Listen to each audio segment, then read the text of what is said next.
You're saying we're on? We're on live here from Floyd's. It's a Twins Tuesday. That's right, it goes on. We are live on a Cinco de Mayo from Floyd's on Victoria, where they are celebrating Cinco de Mayo. It's not necessarily a blue sky, but it's warm enough for some of these folks to have their shorts on and their sundresses, and I even see a guy with a sombrero. A little overcast, a little chilly, but it's a festive atmosphere here at Floyd's. So come check us out. Here every, Tuesday? Obviously, Twins Tuesday at 5 o'clock. Fingers crossed. And we would love to see you.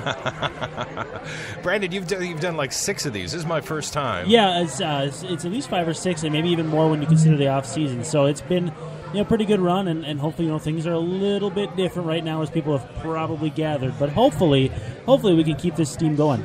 And you think they'll get the game off tonight? Have you heard a forecast? I haven't heard. I heard it was supposed to be not as nice tonight, tomorrow, and even I think maybe a little bit for the day game on Thursday, I think is what I'm thinking. It's going to be a little bit tougher to get the ones in, but they're going to have to because they don't have Oakland come back here again. That's the new rules in the last couple of years is those out-of-division teams only come see you one time. You only get them once. Yeah, so you got to find a way to do it.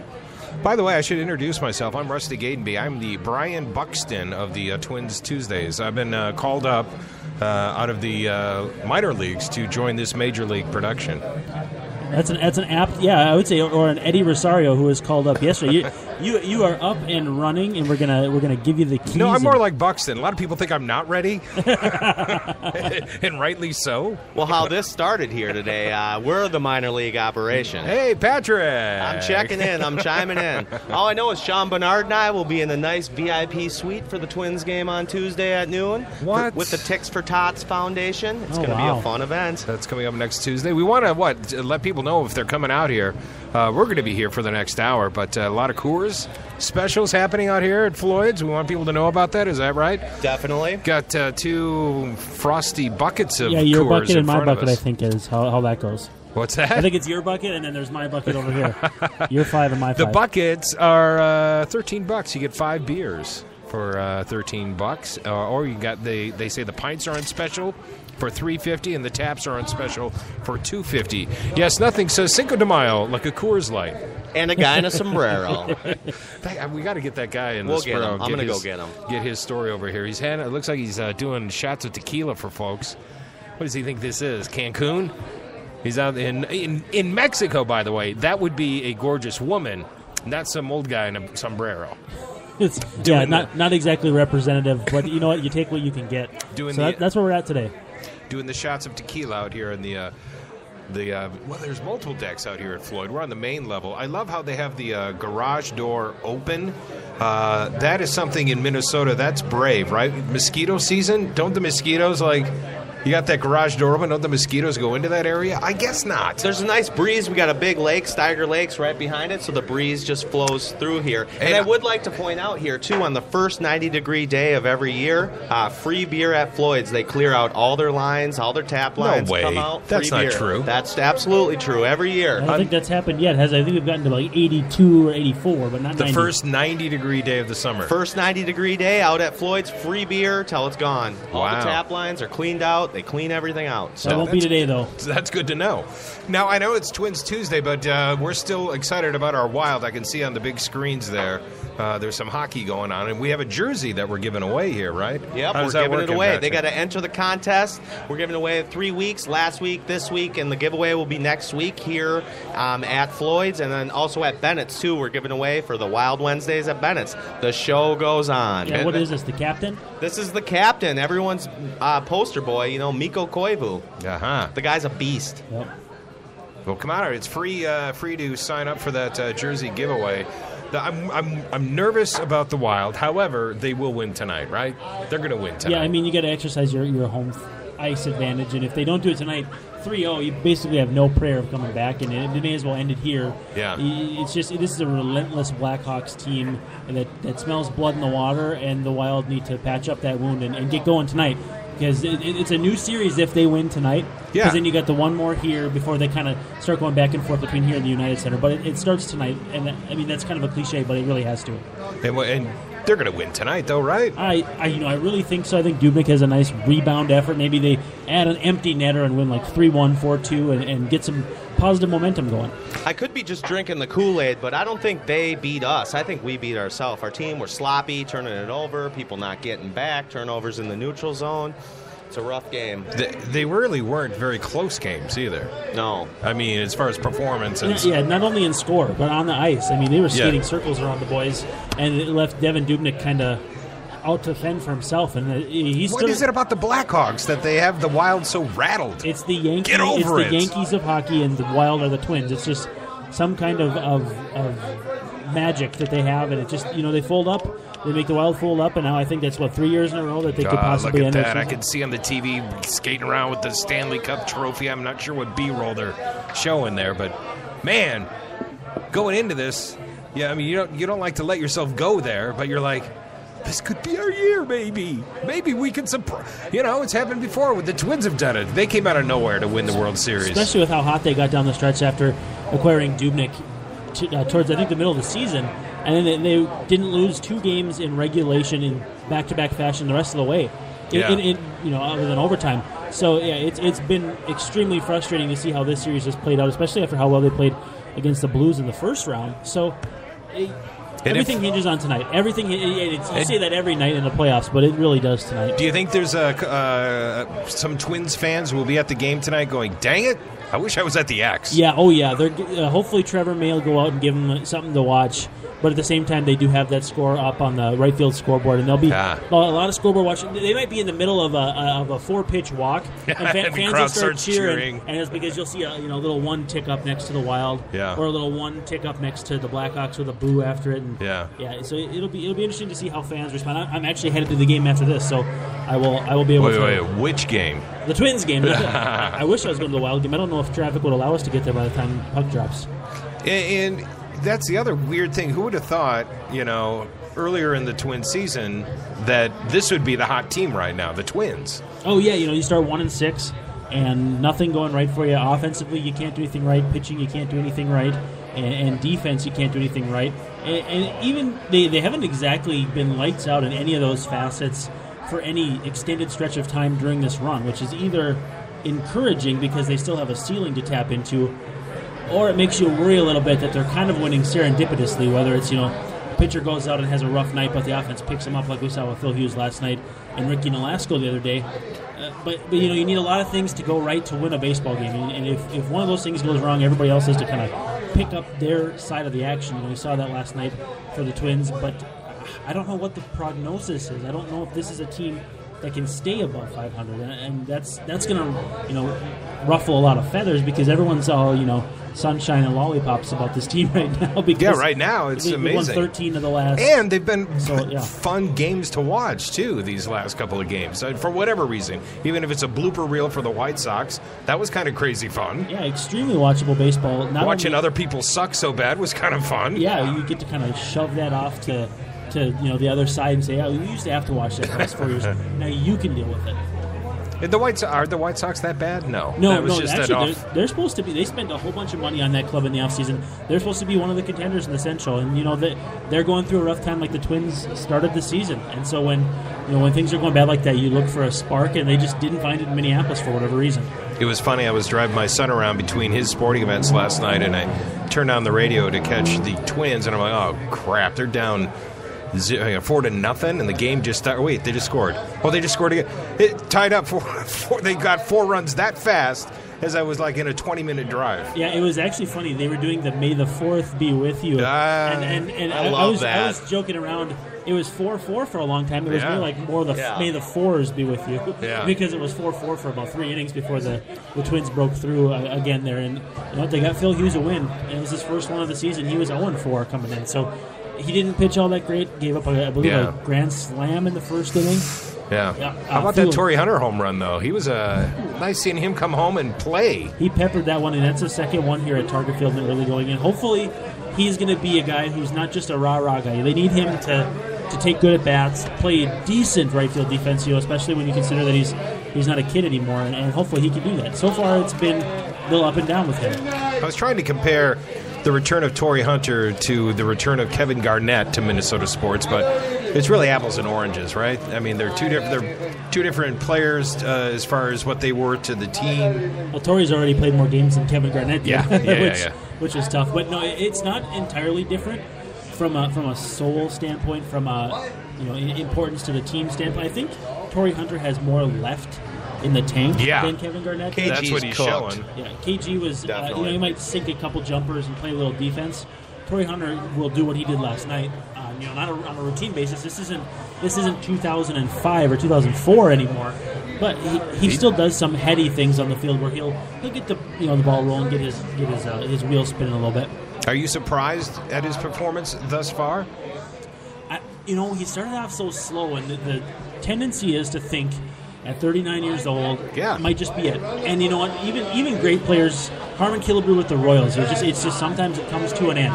And the worry was that might be the case. He started to turn it around a little bit, and if you're not expecting an all-star performance, he'll be okay. He's not a superstar defensive player anymore or anything like that. But if you come into it with reasonable expectations, he should be able to live up to his end of the bargain. 39 years old. He's my age. Wow, amazing. Hey, I jumped out of my seat when he hit that blast last night. You see how high he flipped his bat, too? About 30 bat flips. Yeah, he knew right away it was chest, gone. He was doing the rock star stuff there. That was the first ballot Hall of Famer for bat flips right there. That was something special. That's what Osvaldo Arcia does when he grounds out to second base, though. Yeah. So. Yeah. Well, do we have to worry about the Oakland A's, or are we going to be fine with? We're going to sweep another series. Oh gosh, the Oakland team looks so much different than what you saw last year. That kind of snuck a lot into of new players they traded for. Well, they snuck into that game one, the little postseason one game thing, and then the Royals stole that game from them and basically went on that crazy run into the World Series and ended up losing to the Giants. But this is a good A's club. It's a different looking A's club. The bullpen has struggled badly, and their offense has been a little bit shaky at times. They've had some injuries, too. But this is an A's team that it's almost like they take guys just out of nowhere. Their catcher, Vogt, has like 8 home runs or 7 home runs right now, and he came out of just like the scrap heap. So I'll never rule them out when Billy Beane's at the helm, because he just finds a way to get it done. Like we were talking earlier in the season, Moneyball is one of my favorite movies, and that's why. That manager figures out what players fit and why they fit and tries to get a winning team. Yeah, it's funny how that worked. Then everybody else knew what he was doing. I wonder, if the luster wears off a little bit. You got to reinvent the wheel in this game, and he seems to do a good job of it, because everyone shakes their head at the moves he makes every year. He's signed a big Billy Butler to a 3-year deal, and everybody says, "What's this guy doing?" Yeah. Chances are it'll work out. Well, now everyone's shaking their head because why isn't Byron Buxton here? Get him here now. And it's a money play. It's an arbitration thing. What's going on? No, it's none of that. He's just not ready. He's not ready. 10 days ago, he was hitting his body weight, and he's a skinny guy. And now he's hitting 533. 533 over the last 8 games, I want to say, 7-8 games. He's picked it up. He's got 4 triples in that time frame, and he's been playing really well, playing good defense in center field. I think the rust is off from missing most of last season, but at the same time, he's in AA for a reason. He's played 22 games in AA or something like that. He needs a little time. I think this is a guy the Twins are going to put on the fast track, and they have, and people will laugh at that. As long as he's been healthy, the Twins have promoted him aggressively, especially for a high school player. It will not stun me if he's up here in July, but at the same time, if he doesn't come up till next year, the Twins just deemed that he wasn't ready, and that's all there is to it. Yeah, because he is only 21 years old. Yeah, young kid. I think a 93 birth year. I think late 93, December 93. So he's a young kid. You signing up for the jersey? You betcha. Wait, hold on a second. He's representing the AL Central champion Minnesota Twins. I'm prophetic. What's your name, sir? I'm Pastor Don Malinsky. Pastor, so will you bless this show, first of all? I certainly will. The show needs Does that help. mean I win this jersey? Well, talk to the big guy upstairs. Wait a minute. My district superintendent might be listening, so where are we at anyways? Yeah. we're at Floyd, sir, at a fabulous day. We're at the Landscape Arboretum. Thank you very much. Oh, what a beautiful tulip. Exactly. You've got the Twins on your shirt there, but are you going to cheer for the Wild as well tonight? Absolutely. You're going to bounce back and forth, or who are you going to be watching tonight? Oh, primarily the Wild, because, like you say, it's crunch time. It's crunch time. Yeah, we're in the playoffs with them. That's totally understandable, too. That's understandable, right? Those games make your heart stop, though. That's it gets to be 2-1 in the third period, the other team pulls a goalie or something. Yeah, your heart stops. So, Pastor, just fill out your name there and email, and the jersey will be given away next weekend right here at Floyd's. This guy's a pastor, Patrick, so some consideration for him. Yeah, we can't rig the contest. It's dishonest. No, it's all right. It's all right. I understand. Understand completely. Appreciate your support. Absolutely. So there it goes. It's just that easy. All right, so they did call up Eddie Rosario, though. Yeah, outfield prospect, pretty well regarded. Not the guy that's playing the best at AAA right now, but basically what they decided was they don't think this Arcia injury is anything too terribly serious, and so basically they just want to have a kid come up and give him a few at-bats. He's not even playing tonight yet. He got to the field during the game last night, or maybe even after the game, so not quite ready to get his feet wet until maybe late tonight in the game. But I suspect he'll be playing tomorrow, and he'll probably get a 2-week cup of coffee, and then they'll send him back when Arcia is healthy again. But it'll be good to get a look at him and get him a chance to experience big league lifestyle for the first time in his career. And that's typical. Call up a guy, he just fills in why someone's hurt, and hey, no, don't take this personally, but go back. Well, here's the thing too: is there's this nasty word I'm going to say. It's Aaron Hicks. And everybody doesn't want to hear about Aaron Hicks because he struggled so badly the first 2 times he came up here, the last couple years. But Hicks has been playing very, very well for Rochester, and the natural idea was, why didn't Aaron Hicks get the call up? And I think the thing is with Hicks is they want Hicks to come up and stay. Now, if this is a temporary move, you bring up a kid who's, maybe get the stars out of his eyes, maybe get the jitters away, just see what big league baseball is all about. But chances are when Arcia comes back, it's, Eddie, thanks for everything you've done. You either hit 400, you hit 200. It doesn't make any difference. We just don't have room for you right now. We'll send him back. Yeah, it's very typical. Actually, you can do that for 3 years with a guy where you can mess with him. You can basically put him on the taxi squad back and forth. So, it's very typical to do this kind of thing. It's true, right? When Herbeck was his first at-bat in the major leagues was a home run. Isn't that right? That sounds about right. I think 1981 or 1982 maybe. Yeah, I'm pretty sure that his first at-bat when he got called up was a home run. Yeah, there's not many guys. I think Luke Hughes did it most recently for the Twins, the Aussie second baseman. So spring training sensation, Luke Hughes. 7 or 8 home runs one year in spring training. Every year. He dominated. They have a much better Hughes going right now with the team, I think is probably fair to say. With Phil Hughes. Is Dozier our stud? Yeah, I mean, they gave him the contract extension, and they really like the work he's doing at second base. He's off to a little bit of a rough start, but he's had some great defensive plays. And especially last night he had one where he was basically thrown from, I think, his side and got the guy at first base. Did the full extension. And they basically, they said, look, you're the future at second base for us. We're going to give you a nice little contract. We're going to figure out everything else around you, but for now we're going to lock you in, and you're going to be our guy. And he's picked it up lately. That's kind of a key theme when you look at everybody on this team is, well, how are they playing? Not very good, but they've picked it up lately. And then that's Joe Mauer's picked it up lately. Trevor Plouffe picked it up lately. Kenny Vargas, Oswaldo Arcia. Just about every Twin you could say has picked it up lately, and that's the reason why they're 2 games over 500. Yeah, because you look at this last stretch here of games, and you're like, well, these are maybe going to be stars that we have, and we didn't know early when the season started we had players. I mean, there were people clamoring to get guys up from AAA and get the wheels in motion. It's time to get up Pinto. It's time to get up anybody but these guys. Time to call back Herbeck. Well, exactly. What's Herbeck doing? Well, you know how the old saying goes that the most popular players on the team are the backups because they couldn't possibly be worse when the starters are going. The backup quarterback or the guy down at AAA. So you let things kind of simmer a little bit. It's a 162-game season, and there's regression, and there's all these different things that can change the course of the season, basically like that. And we've seen that. It was just about 10 days ago they started winning games. And that's all there is to it. Do you think Molitor knew that these guys could play as well as they have been right now? Because before the season started, he's like, I want to win, and I want to win now. And he didn't sound like he was going to be patient. So when this season started and it was rough, I'm like, oh, Molitor's going to lose all his hair and have a heart attack. I don't think he's stunned by 500 baseball. I just think he probably would have expected more of an even-keeled approach, win a couple, lose a couple, win one, lose one. Not ebbs and flows like we've seen so far. Yeah, but to get to above 500 was a major achievement for these guys. 2 weeks ago we had a show and this team was 1-6, and if you would have said to all of us, this team's going to be over 500, we would have given you some funny looks and asked, what have you been getting into? And that's And, that was it was going to be a funny if you had projected at any time before the end of the season that they were going to go over 500. I don't think anybody would have taken you seriously.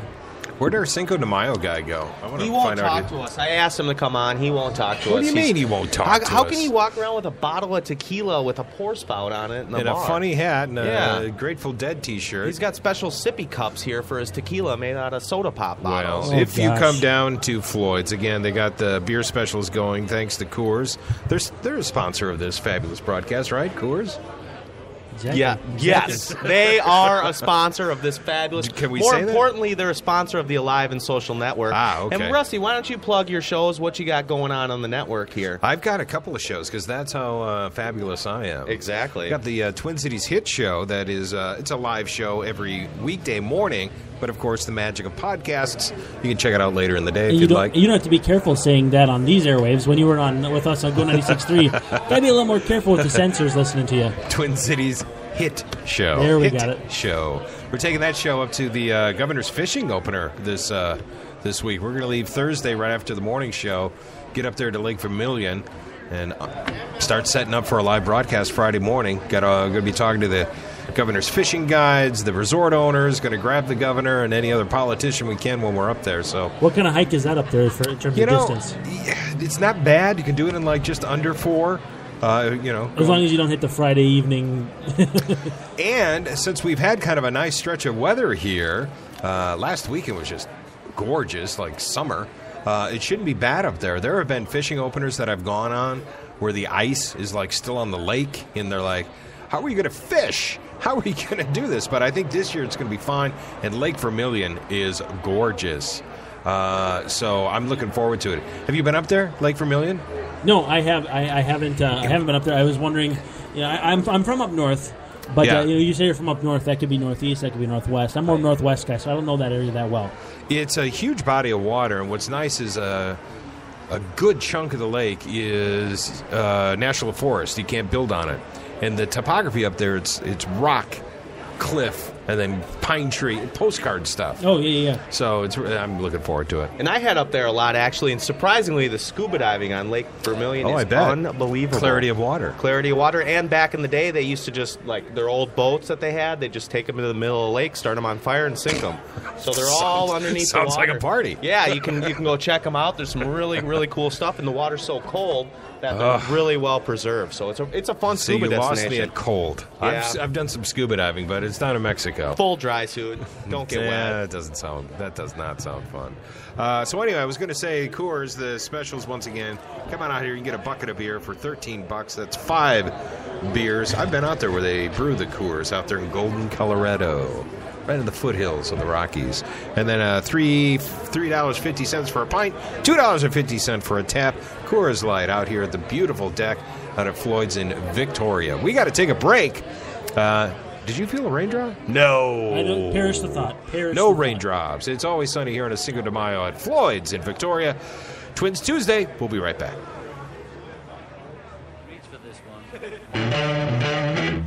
Just when you thought it was safe to go back online. Just turn it on. That took a very PG direction. Along comes this hit show. I'm constantly burping on stage. Hey, you heard about Madonna, right? Twin Cities Hit Show with Rusty, Courtney, and Chuck. Had she fallen to the ground and her eyes rolled into the back of her head, what would you, Tim Mahoney, have done? I'd have tried to make out with her. Nice. Get in line. The Twin Cities Hit Show with Rusty, Courtney, and Chuck airs live daily, 9:30 to 10:30 on the Alive and Social Network. Ever swallowed a bug or choke like Courtney on stage? Yeah.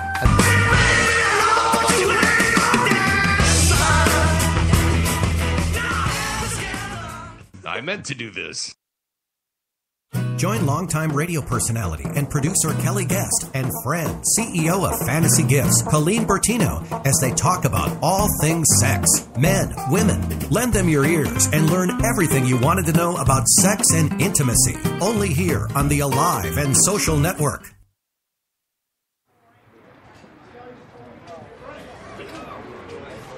It's the quiet bump in. We're bumping in quietly. The quiet bump in.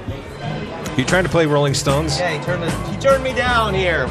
We're coming back here. We're coming back from Floyd's. The shit show operation is continuing. No, that's in the morning. Twin Cities Hit Show. I got tickets to this concert. I'm looking forward to it. Oh, man, Rusty, the Rolling we're buddies. Stones. We've known each other for about 15 minutes now, June 3rd. Exactly. TCF Stadium. I saw U2 at TCF Bank Stadium. I was there. That was a fun show, and I think it's a good venue to have music. However, here's my fear, because it did, the storm moved in about halfway through to U2. That was unbelievable. And it added to the drama of U2. Bono and the guys, they didn't get upset. They played right through the rain. And it was almost like you were part of a music video, the way the sky was crackling with the lightning, the rain. I think if 4 raindrops fall on the Stones, they'll go, "No, that's it, mate. Sorry." Yeah, it's all over. Too old. We're too old for this. We're gonna melt. Gonna get wet. We're gonna melt.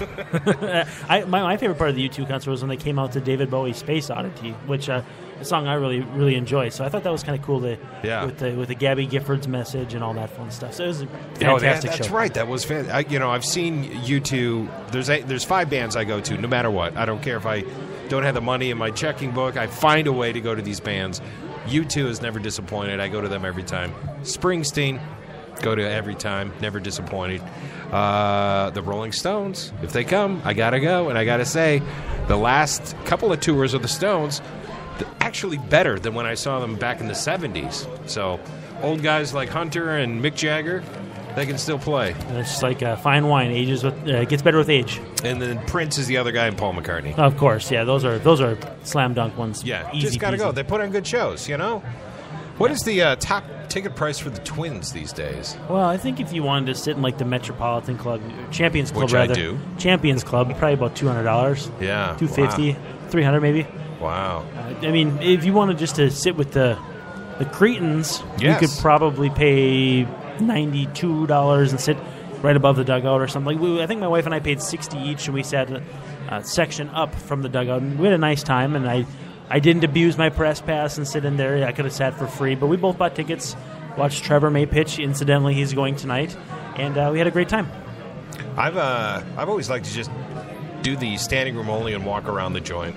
If I don't have someone who's getting me into the champion seats or great seats, I'm like, just walk around the place. Yeah, do a little people watching and a little baseball watching and a little food sampling, and I think that makes for a nice little night. So we have Oakland through Thursday, and again, you think we can handle these guys? I mean, it was a fun game yesterday. Yeah, I mean, it's a team that can pitch a little bit, and they're better than they've shown. The Astros somehow are leading that division, but at the same time, this is an A's team that should be there at the end. They've had some injuries. Again, Coco Crisp is out, and they've had some weird. I think they got 2 or 3 starters that are on the shelf with Tommy John surgery that are due back at some point this year, and a couple guys haven't really performed to expectations. But everybody, just about all the teams can say that it's a matter of how you come through those things, because at the end of the day, no team stays healthy all season long. Winning streaks and losing streaks are a fickle thing, aren't they? When you get because this is a solid winning streak the Twins are on, and it's almost like, when is that going to end? Yeah, I mean, what is it, 5 games going into 6? I think I read somewhere that the last time they'd been on such a streak, if they were to win tonight, was 2011. Which, incidentally, was the year where you and I saw U2. That's how long ago it was. So it's been a little while. 4 years since they've had a nice, strong stretch like this. And I think the fans are really looking forward to it. You can see the negativity is kind of starting to dissipate on the message boards and the forums and Twitter and Facebook. And it was at the point where you just post anything and people are just biting their head off. These guys are awful. They can't do anything right. And so, hopefully that's starting to calm down a little bit. We have a lovely lady here. I'm sorry, ma'am. Have you ever been to Floyd's before? Isn't it lovely? I've been here about 19 years, yes. I've frequented the place. And how does that work? How does that happen? My husband, my name's Lois, my husband Rick, and I have been the owners of Floyd's for close to 19 years. Wow. And this deck, you must look forward to this time of the year every year, because what a great venue you guys have with the deck, right? The deck is doubles our capacity, gives us live music every night of the week. Winters were just weekends inside, so it draws people from probably 50, 60 miles. I bet. It's great. What's the story with the party deck up there, too, up top? Is that something that is a little more summertime, or how does that work? The mezzanine is a full-service deck. It's for the special people. Don't even think about going up there. No, it's for a lot of families go up there. A lot of maybe elderly people might go up there. And we have full service up there. We have full service in our porch, the room connected to both bars. The rest of the bar, outside and inside, is a kind of get your cocktail, but food is ordered at your table and delivered. We kind of remain the bar, not the fancy restaurant. Lots of fun. I love the garage door idea, but I always thought that's hard to pull off in Minnesota because of the mosquitoes. No? We have excellent mosquito repellent. As soon as it rains, it's pretty much washed off. Right after that, we put it back down in. Lots of hard surface here, so not a lot of green plants. Yeah, that's true. And that makes a difference also. For folks I'm trying to describe here, this whole long wall is a garage door that opens up and then gives the whole place an open-air feel. So do you usually have a pretty good turnout here for Cinco de Mayo? I mean, obviously the weather's kind of variable year to year, but is it usually similar to this or a lot more? Or what would you say? Cinco de Mayo, things change in our bar. Cinco de Mayo used to be a big weekend party. We did it on Saturday. Who's the dude in the sombrero doing That's my husband, doing poppers. We tried to get him over here. We just got back from Mexico about a week ago. I know, he put his popper glasses away. He said, they're trying to get me up on stage. I don't want to go. It was Cinco de Mayo. I'm like, oh, there's a guy with a sombrero and doing tequila like they do in Mexico. And Lois, they don't believe me that on the first 90-degree day you give away free beer. Yeah, I called. That's a secret. Don't tell anyone. That's a secret. I come here every year for that. Well, it's not going to be today. Yeah. Not at all. Yeah, it's not going to be 90 degrees today. 90 degrees, that is the truth. That's what we do. So, every keg that's tapped is free until it's fried. Wow. Look at you. That's a fun thing. Well, that is a fun thing. Have you told people you're insane? Don't Tongues do that. Tongues are hanging. People are salivating at 12 noon waiting for that.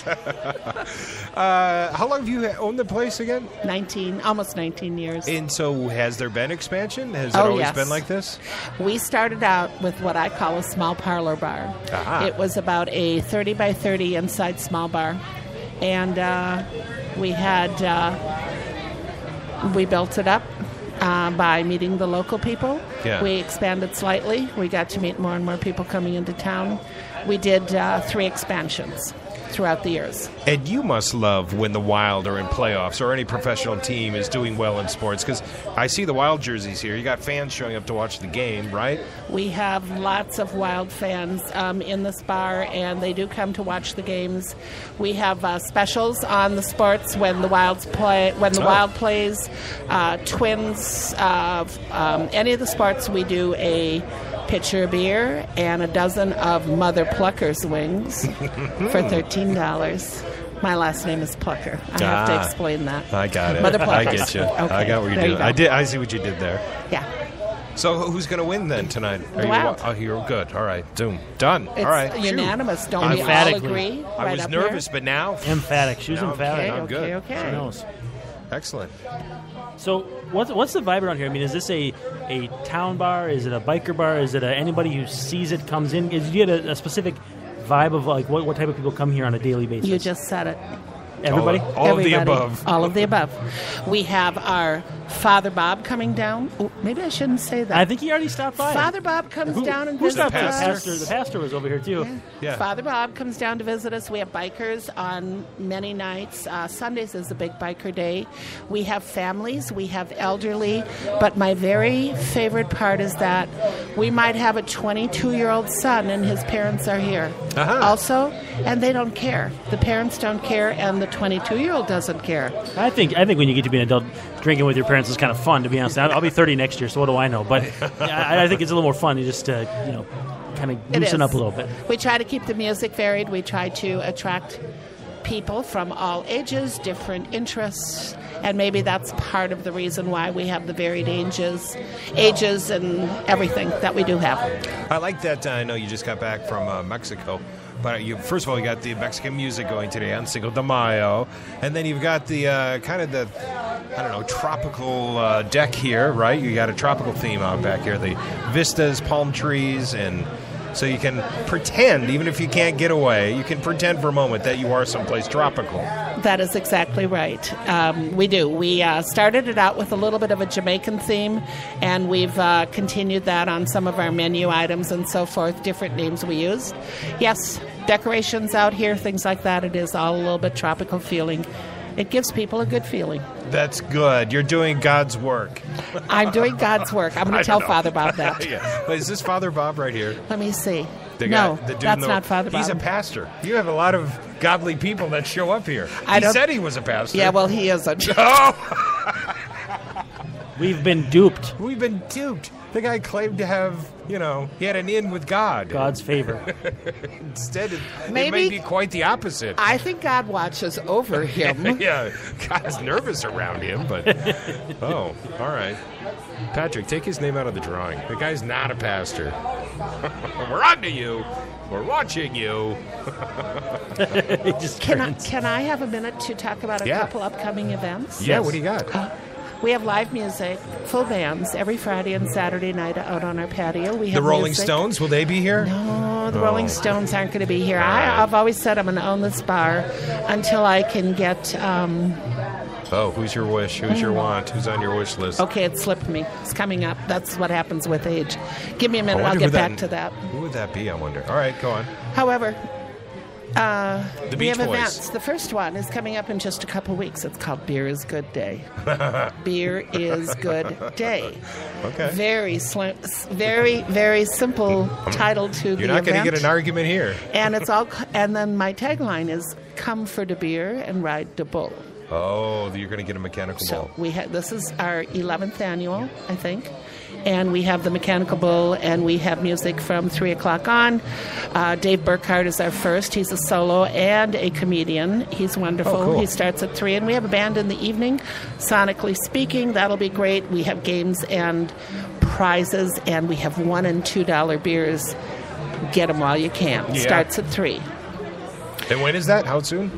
Saturday, March 16th. May 16th. Excuse me. Time travel. You plan ahead. Thanks, guys.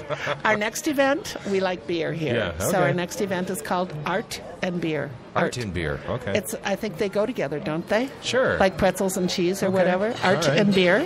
So we're going to have... it's your place. Do whatever you want. We're going to have very, very talented artists.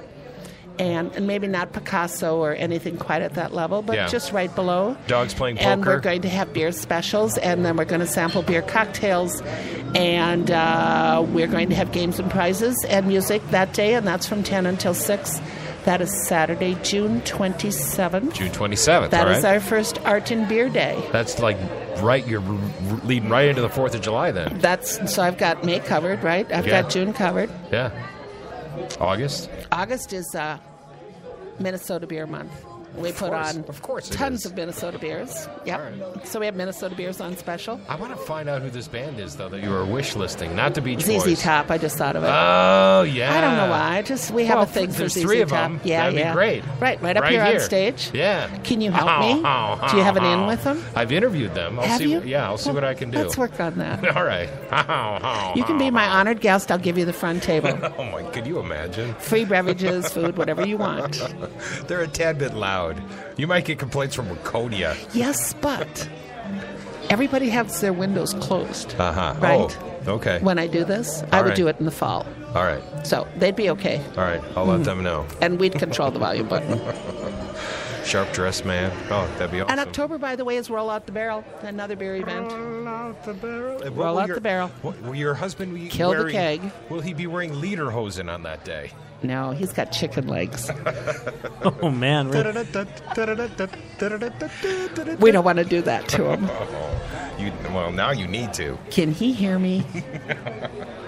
He's ignoring you. Does he still have the sombrero on? No. You folks get up here and sign up for a jersey. I think he has a margarita in his hand. Looks like we got a gaggle of nurses here, right? Are the ladies in purple? Is that maybe nurses? Yes. Looks like I think it is. Guy in the yellow vest. We got the road crew coming in. And again, a lot of folks with the Wild jersey getting ready for the big game tonight. What time do the Wild start? 7:30? Yeah, it beats me. It always seems to be variable at this time of year with, that's true. with other games and all that. So Yeah, they plan for 7 at 7:30 puck drop. It's always a little bit variable. I have to scoot out here. Patrick, you want to take my mic? I have a screening I have to go to. Being the Hollywood guy, I'm going to a Sofia Vergara screening. How about that? Family. Oh. That lady and Reese Witherspoon. They got a movie coming out, and they're going to screen it for me. I've seen the previews. How cool is that? I'll let you know if it's any good. Well, thank you for having me. Oh, thank you. As a guest here. I love this place. Thank you. Do we have to take another break, Patrick, or what are you doing? No, let's just keep rolling. Brandon, just keep rolling? All right. Well, you talk to Brandon. I'm already late. I got to run. I think we're going to change up things a little. Some hard-hitting Twins topics here, Brandon. What do you got for us? You're going to do You're that? The All wild right. guy, or the Twins guy. Well, I mean, I think Trevor May obviously going tonight, trying to find a semblance of consistency and see if he can continue this early season run that he's on. Other than that, they're facing Jesse Chavez. He's a converted reliever for the A's. Should be a pretty good matchup. It's one I wrote about this morning that I'm watching real closely. The Twins, at this point, it's kind of an identity thing. You're trying to figure out who you are and where you're headed. And a year ago, they were over 500. They're at 500. So it's not a team that's on cruise control by any means. It's not a team that started out the season well, and they're expecting to continue to play like this. But at the same time, it has a different feel. It feels like a more competent team, a team that's better held together. Hopefully, Torrey Hunter can push those guys forward and keep things moving. And hopefully, it's not a team that falls back like they did last year in May, where they were 23-23 and ended up going in the tank and losing 90 games again. It all starts with starting pitching, though. Pitching. We should have our big boys back. Santana, is coming back. Nolasco, keep them going, right? Yeah, I mean, it's been pretty good. The Twins are 19th in starting pitching ERA, total pitching ERA at 4.03. But there's some underlying things that are a little bit concerning. The staff has the lowest strikeout rate in baseball by a full strikeout per 9 innings. So it's not a team that's going to get a ton of strikeouts, which in this day and age is troubling. And that's a trend, not a mirage. Well, year after year. Yeah. And the way baseball is trending is up. The Twins are staying where they're at or down. So you're not only staying put, but you're moving away from where everyone else is. This is a little concerning. But the guys that have been going good, Pelfreys and the Mays and the Hughes at times too, is even when they're going bad, when bad things happen, the offense has picked them up. The offense has started kind of cruising a little bit lately, and I think it's just they're picking each other up at the right time, and it's just really going well. And understand, we have a guest here now with. We have an expert guest, a Twins spring training special guest. And this is our fellow with the Twins AL Central champion. AL Central champion. Dating himself a little bit. Brandon Warren is the expert Twins guest. He's man. All right. He's going to be taking over the show here. We're going to be carrying on the show, and we'll see what you got. All right. Well, very good. So, what would you like to know? Okay. Or what would you like to tell us? How soon will Jorge Polanco be up with the Twins? So I've been watching Jorge pretty closely this year, and it's because there's nobody at AAA that's a really great shortstop option. Danny Santana has struggled, and I'm not even going to be shy about that. So your next bet is Polanco. And he obviously came up, played really well. I believe in spring training he was pretty good too, but he played really well in that little cup of coffee he had last year when he was filling in for somebody down in Texas, and he had that triple off, I think, Joaquim Soria. He's a really nice player. I think, obviously, they kind of have to have him up here soon just based on his experience level. He's only at AA, but I think he's the kind of guy, if they have to send Santana down, which I don't know how close that is, that's probably their guy. Sure, exactly. Name and email, sir, for the contest here. But, Brandon, let me ask you one question here. Did playing Santana out of a position for a whole year have any effect on this now, or none at all? We've asked Terry Ryan about that over the last couple of days, and he said, no, he's a professional, and at the same time, the entire offseason he worked at shortstop, the entire spring training he worked at shortstop. There's no excuses here. This is just who Danny Santana is. He doesn't take walks. When he's going bad, he can strike out. Regression to the mean. Yep, and his defense can be shaky. He's got good actions. He's got a good arm, but he just doesn't finish plays. Sometimes there's mental lapses. Sometimes there's physical lapses. But this is who Danny Santana is. He's not the guy that you saw last year hitting 320. He's 319. He's not going to do that. That's not who he is whatsoever. I think Polanco might get a crack at it. I think, just by his... I saw him at the... I was just at the University of Minnesota game, that first game, and, he cranked one out. Yeah, I think I watched that one on TV. Did Glenn Perkins close that game out? I want to say... Yes, absolutely, because Minnesota... 1-0 or 2-0. It was a real close game. he's a really nice player. I will definitely say that. I think they really value him highly. The issue is if either of those guys have to shift over at second base, they got a pretty good second baseman right now. They don't really have a lot of room to move guys around in the infield.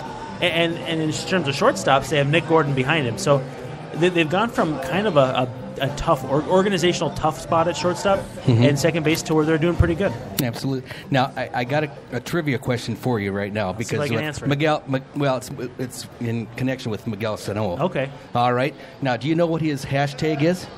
Power Banana, isn't it? Yes. Well, no. Ask me about my Power Banana. You know, if you look at the end of that University of Minnesota game, I showed that T-shirt and I got on TV by that. Yeah, I think he recognized it right away. The Pelotero movie guys had kind of started that. I don't know what the backstory is. So if you know that story, you should tell us. Well, it's like you say, Pelotero. That was the first. That everybody says Pelotero ball player. Those mean the same thing. In Spanish, pelotero or peloterista or something like that is ball player. Correct. So to say pelotero ball player is superfluous or it's redundancy. But I saw that and I thought it was great. So you're saying that there's going to be a sequel. Okay. There's going to be a sequel, and hopefully, he'll follow suit. Because the next one is the Miguel Sano story. Sure. But no, they have a whole fan club and such like that, and to help subsidize their filming and such like that, they send out these T-shirts. And but I don't know about wearing those. And you say, when you try to wear a T-shirt that says "Ask me about my Power Banana," that just I think it's slacked if you go to the Eden Prairie Mall or something. Exactly. I mean, you see some pretty nasty T-shirts out there, but you don't want to be the one wearing. But he picked up on it. He was he was very personable, and he is a personable guy. I mean, I still don't know what the backstory is, whether it's power from eating bananas or plantains. The plantain, it's about the plantain. The bigger bananas that they fry up and eat. I saw a Fox Sports North feature 5-6 years ago of Alexi Casilla and Carlos Gomez living together, and they were frying up the plantains, and that was part of their meal. And it's obviously a very culturally recognizable food for them. It helps them feel comfortable. It's a story. Exactly. It's a story. Cause bringing him up, because like I say, when he came in, as a teenager, just coming up through that academy, and it just really speaks a lot about the Twins, though, how positive they are with that. Well, you've seen that the academy down at Fort Myers. I don't think people understand the depths that guys climb from to become major leaguers. Not everybody is a Joe Mauer drafted out of high school and just rifle through the system. Some guys are as raw as fresh picked carrots, and you got to take time and break them down to do the things the way you want to as a Twins.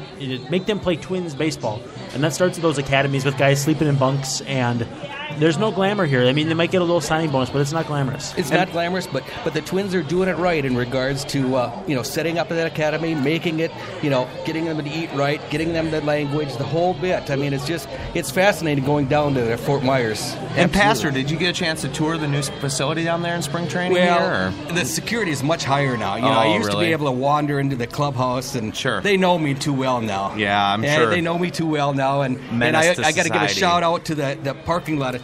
They used to bring me in. So no, it's fantastic with those improvements and such like that. So yeah, that when people talk about the Twins being cheap, they don't understand the things that the Twins have plunged into secondary resources. It's not just about players on the field, and it's not even about improvements to Target Field so much as it is, the new berm at what do they call it? Cypress. What's the stadium down there? The Miracle Stadium. Oh, you mean the Hammond Stadium? Hammond Stadium. Well, no, it used to be Hammond Stadium. Now it's Century Lick. Okay, yeah. So they put in all the new improvements. They totally redid that, and they totally redo at Rochester, and moving to Chattanooga, and all these things is. There's a lot of cash that goes through that, and it's not about paying it directly to one player, but spreading out your assets so that the fans can have a more immersive experience, and so you can develop players as men, because that's what you're trying to bring up. Now, let me ask you something about this in regards to developing these men and a managerial standpoint. Minkiewicz. Do I think he's a good? Do you think he's going in the line of Tom Kelly? Well, for me, I mean, think about Tom Kelly was a minor league manager. Came up, did the third base coach thing for Billy Gardner, and then was named manager when he was a really young man, and just kind of coming up through the system. The Twins do more frequently than other teams stay within the organization. The biggest thing for me, and this is something I've talked about with other media members, is how long does Paul Molitor want to be the manager? Because if he wants to manage for 10 years, that puts him at 70 years old. I just don't see that. So is he a gatekeeper? Is he a teach these guys how to play kind of guy? I don't know. So I think that I think he's going to be the kind of guy that will hand it off to Minkiewicz in the next couple of years. Now, I understand we got to take a break, so stick with us. We are at Floyd's in Victoria. It's another Twins Tuesday, and join us again here after this.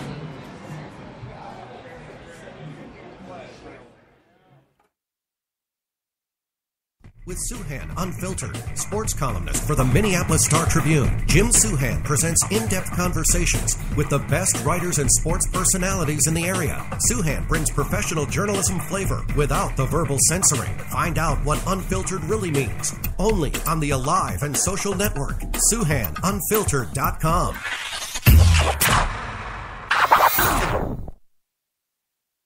Join longtime radio personality and producer Kelly Guest and friend, CEO of Fantasy Gifts, Colleen Bertino, as they talk about all things sex, men, women. Lend them your ears and learn everything you wanted to know about sex and intimacy. Only here on the Alive and Social Network.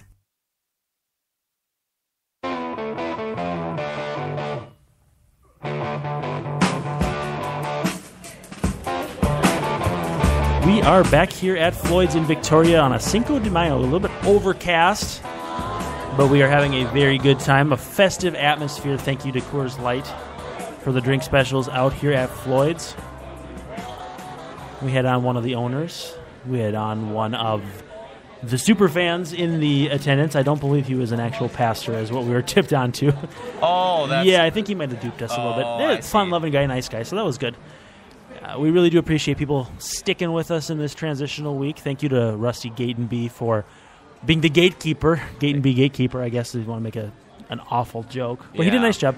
Appreciate him for coming out. And let's get back to the task at hand. We're obviously talking about the Local 9, the Minnesota Twins, and it's a good time to be a fan of the Minnesota Twins, if you ask me. Obviously, the rolling. I think if they started 1-6 and you're 14-12 right now, you're 13-6 over the last 19, and that's probably one of the better stretches we've seen from this club in a long time. Probably since the playoff years, late Metrodome, early Target Field. Definitely. And I think nothing's guaranteed. You don't want to count chickens before they hatch. You still got kids to bring up. You still got some veterans that are fighting for their lives on this team, whether it's Mike Pelfrey or Shane Robinson or Jordan Schaefer. Or anybody like that. And Mike Pelfrey's just dealing right now, well, too. Except for the last start. The last start, he got a 7-run lead and just kind of dumped it all out. But he has looked probably the best he has in his time with the Twins now. This is the third season he's been a Twin. Yeah. He's moving in a direction that he hasn't before. I still believe his long-term future, if it's as a Twin, is in the bullpen.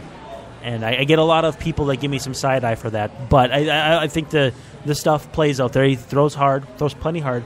And in a single inning, he could be just fantastic. Yeah, I love that idea of him in the bullpen. Last Tuesday, Pelfrey started after the show here, and I sat in the little side room over here and got a chance to just watch him, and he just firing bullets in there. Yeah, it's weird. In the first month, there was times he'd throw 95, and then there's times he would throw 92. So I don't know if it's just a difference of how he's feeling on any given day, or how he's. I don't know. He's one of the guys in the major leagues right now that has the highest velocity increase from last year. Now, it's a little bit simplistic to say that because he barely pitched last year, so he was hurt. Yeah. So I don't know that it means a whole lot. And in short samples, guys like Pelfrey, big tall guys, can throw really hard. Really hard. Yeah. And that's why I want to see him do it in the bullpen. Because if he throws 98 in the bullpen with that splitter, you could have something on your hands. Definitely. Hey, let me ask you, I don't know you all that well, Brandon, here, but are you a sabermetrician guy? Yeah, so that's... Totally? So that's how I got my start. Actually, maybe a little background on me, because we've been kind of surface level these first 6 weeks. I had an internship with Baseball Prospectus, which is one of those kind of geeky Moneyball type places with all the nerds that crunch all the numbers. They started in about 1996, and so I joined up with them. I read their books. They put out a book every year. I read one in college, and I thought, man, I'd love to work for that place. And I scored an internship with them, did a little writing, and then I've been with Fangraphs now for the last 5 years, I think. And so for me, I appreciate the old school stuff, and I like the unwritten rules. I like the things that happen in between the lines a lot more than the numbers. But I like the numbers to use in an instance where if I think my eyes see something, the numbers will tell me if I'm fooled. Right, exactly. Or if something else is different. And so I like using them in a number of different ways. And I like that about you because the eye test is part of it, too. It's not just all numbers. You know, you can't just look at a box score and think you knew the game. A lot of things that the eye test holds water, but the biggest thing is how smart is the brain connected to the eyes. Yep. I mean, you might see an awesome diving catch by Carlos Gomez. Right. And somebody else might see he was playing out of position. He had a bad first step. Yeah. He took a terrible route to the ball and then had to dive to make that catch. And as a fan, too, that's what's cool about when Tom Kelly's on and you get these other guys. Dang, I forget his name here, but he's on the pregame. Yeah, he's on the pregame show. Well, you got here. Tim Laudner, and they used to have Ron Coomer, and they have Roy Smalley. Yeah, Yep. You just hear these guys talk, and they just know these things about ball that you never know. People get frustrated because sometimes the former players kind of get in just as a recognizable face. But it's really great when guys can break down. Like, let's say there's a bunt play, and the pitcher picks it up and fires it to second. The guy that can break down what happened there because it's a left-handed pitcher and he's got a good angle to throw it and all that stuff. The guys that can break that down are valuable. Now there are some guys who are just names. Yeah, and not many of those in the Twin Cities, to be honest with you. But I watch my fair share of baseball on MLB.TV, and there's names out there that will just do surface level stuff, and sometimes that's directed by their program director or whatever. But it's really great to have guys who can break the game down. Yeah, you don't have to use numbers at all. Sometimes it's just simple as certain guys can throw certain ways because of physics or just because of something that those guys have seen before. Definitely. And I always go back to, Jeff's story about Tom Kelly in Game 4 of the World Series in '91 when he knew that he'd have to use a pitcher as a position player. And what did he say, 5 innings? 5 innings, he knew it. He called it. And that's a great story. It just talks about I want to share a fun story, actually. We were on the air on Sunday on Go 96.3 doing our Twins show from 10 to noon. And actually, Rusty was on with us, so that we kind of joked about that. He's been on twice now this year, but Tim Laudner was telling a great story, and everybody will remember Denard Span and Delman Young, who used to play for the Twins. And it was in the Metrodome, and Laudner was standing behind the shell when they were taking batting practice, and Delman Young and the other little guys were working on their bunts. And Denard Span was working on the bunts, and Delman Young comes over. He goes, "What are you guys working on the bunts for? You never do that in the game."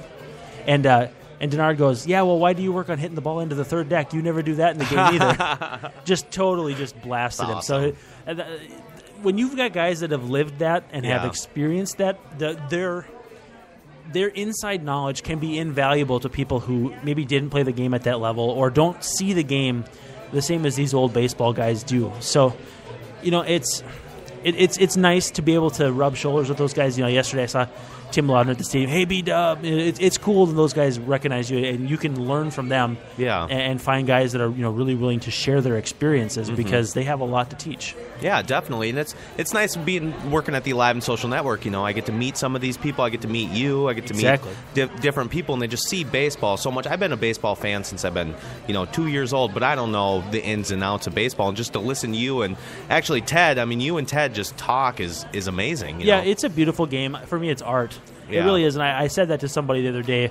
It's an art form. It's not football. It's like if you were watching a baseball game, it's like listening to Mozart. Yeah. And watching football is like listening to Metallica. They're both awesome in their own ways, which is different. Yeah. It's just different. Definitely. So Brandon, why don't you preview the next week here? We're going to be back here at Floyd's in Victoria next Tuesday. Twins are wrapping it up here on the next couple days with Oakland, and they go out to Cleveland. And by the time we see you guys again, the Twins will be, I believe, in Detroit, if my math is correctly, about ready to start a series with the division champions from last year. And so, obviously, a lot of divisional games here coming up early in the season, and the Twins are obviously going to use that to test their mettle and see where they're at with the rest of the division. And so, I think that's pretty much my cue to start wrapping up. I just want to say thanks to everybody who's continued and hung on with us because things are a little bit tough right now, but thank you for keeping up with us on this transition and just hanging with us here. We're happy to have Floyd's here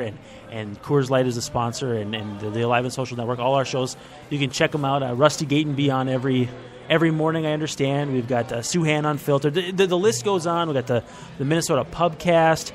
with check Jason us out, man. McGovern, Just check us Molly out. Burke. We got Twin Cities hit shows on 9:30, 10:30 daily. We got Rusty Gate and B Review once a week. We're going to keep doing the show here. We'll figure out what we're going to do. And stick with us. Yeah, stick with us. Thanks to Brandon. Thanks to Rusty. And yeah, we'll go from north. Yeah. We'll just do it. Yeah, we're caught a little bit by surprise. We're going to do our best to patch together. We just trust that you'll stick with us. Exactly. Thanks, everyone. Have a good day.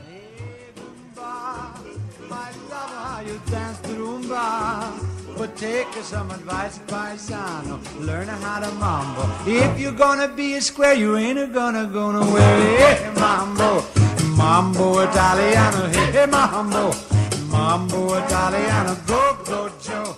Shake it like a Giovanna.